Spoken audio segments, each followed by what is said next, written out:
readers. My name is Dawn Houston. I'm the coordinator for Booktrib's book club program. I'm here today with Linda Broenniman to talk about her new book, The Pulitzer Saga, in which a long hidden secret leads to a remarkable search for 8 generations of her Hungarian Jewish ancestry.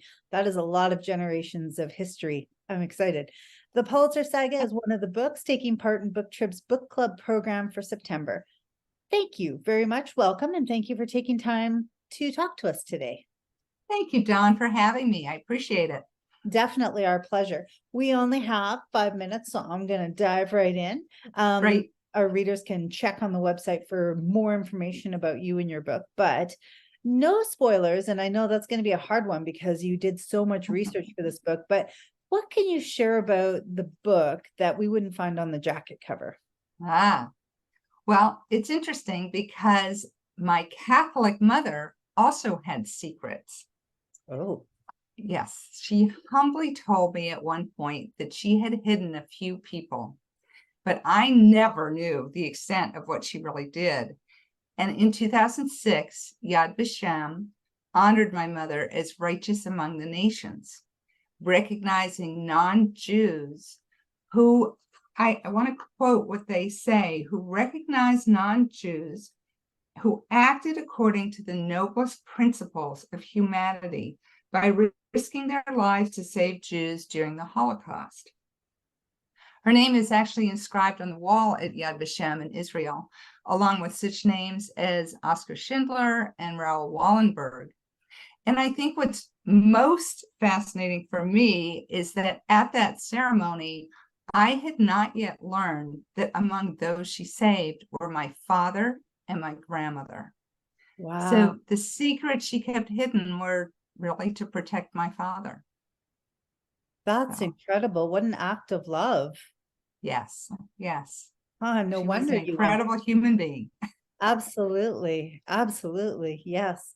No wonder you went down this rabbit hole. Yes. Yes. This is part memoir, but obviously there's some other themes that underline the book. Why would you say this makes such a great book club selection? Well, let me back up a little before I answer that. I never set out to write a book. I really set out to learn the truth about my family. And I needed to write their stories to really understand the zeitgeist of the time and the place that they inhabited. So writing the book was my way to connect to their lives and make them real. And so I actually never anticipated the response I've received from readers and from reviewers who have really connected to these stories. And I do want to repeat, just quote what one reviewer wrote, because I think it's relevant to your question.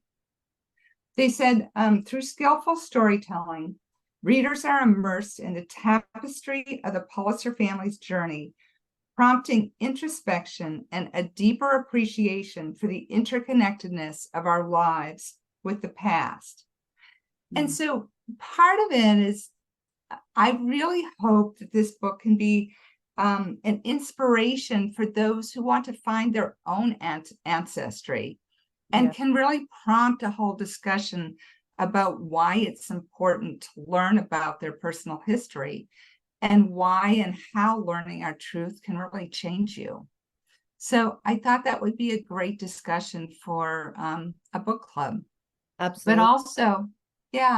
But also, I learned how really through the 8 generations, my family really faced unimaginable challenges, wars, religious persecution, epidemics, depressions, all things that are relevant today, and learned about their struggles, their achievements, and their resilience. And so it prompts one to really look at prejudice and persecution and hate.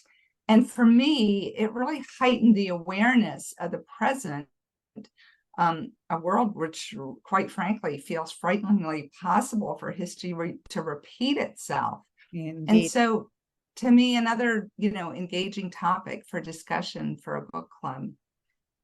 And just sort of a little added bonus, I believe that it's an easy read because I used subheadings to help guide the reader, Yeah. and I put in a lot of pictures, which to me bring the stories alive and make the characters real. Agree. So Yeah. yeah. Smart choices. Smart choices. Thank you. Thank you. Yeah. Thanks. I know this is like we're transitioning off of your book now, but Booktrib is about finding new readers or helping readers find new books, I should say.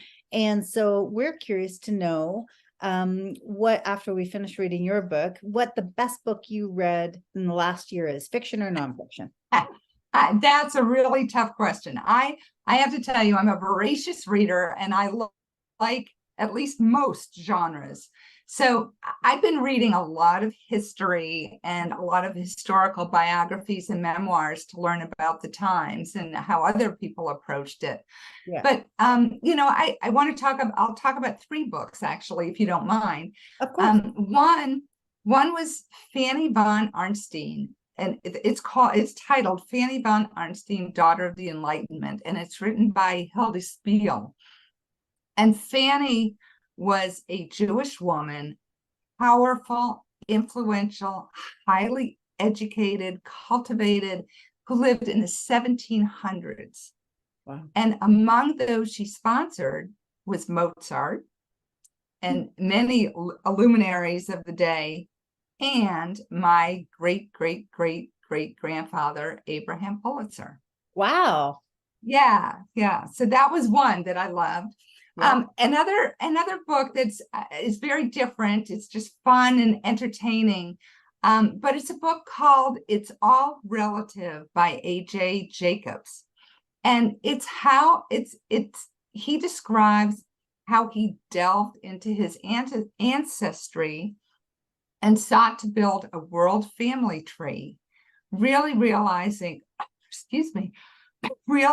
that we are all connected. And that was very precious to me, I think, the message. Great message. And then for fiction, so those were 2 nonfiction. And for fiction, I have to tell you, I love the books Lessons in Chemistry. You are the 3rd person to say that to me this week. It's such a popular book, but it's so good.